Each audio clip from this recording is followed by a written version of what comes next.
میں صحابی ایک آ کے عرض کرتا ہے یا رسول اللہ صلی اللہ علیہ وسلم مجھے تعویذ دیں. تعویذ دور میں بھی ہوا کرتے تھے. رسول اللہ صلی اللہ علیہ وسلم کا تعویذ کیا ہے؟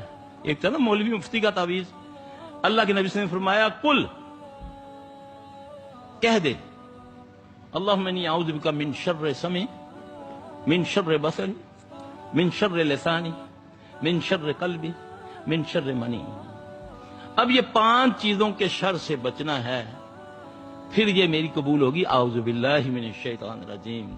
ورنہ تو پڑھتا جائے یہ اوپر آتا جائے گا تیرے, کیونکہ نہ میرے پیٹ میں, نہ میری آنکھوں میں, نہ میرے کانوں میں.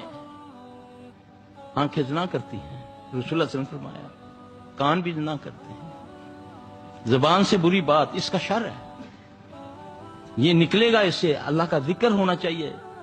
پھر یہ زبان, یہ کان, یہ آنکھیں, یہ بھی گناہ ہے. اگر کسی کی بیٹی بہن کو اگر دیکھنا یہ گناہ نہیں ہے تو وہ ٹیلی ویژن پہ تو میں سب کو دیکھ رہا ہوں, جو دکھانے والی وہ بھی آتی ہے, چاہے وہ خبریں پڑھنے والی ہے, چاہے وہ مولوی صاحب بیٹھے ہوئے بڑے شیخ الحدیث بن کے, تو وہ بیٹھی ہوئی ہے دوپٹہ آدھا اتار کے اور ایسے سوال کر رہی ہے کہ مولوی صاحب بچہ بن کے اس کے سامنے بیٹھا ہوا. یہ عزت ہے اسلام کی. سبحان اللہ.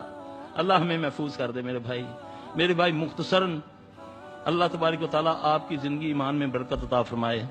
اللہ ہماری آپ سب کی مصیبتوں کو دور فرما دے. اللہ جو کمیاں کوتاہیاں ہماری معاف فرما دے. یا رب ہم کمزور ہیں, تو طاقت والا ہے. یا اللہ ہماری اصلاح فرما دے. میرا بھائی یہ چند باتیں جو ہیں یقین جانے اللہ میری آپ کی اگر مجھے سمجھ آ جائے یا آپ کو, تو ہمارے سارے معاملے حل ہو جائیں.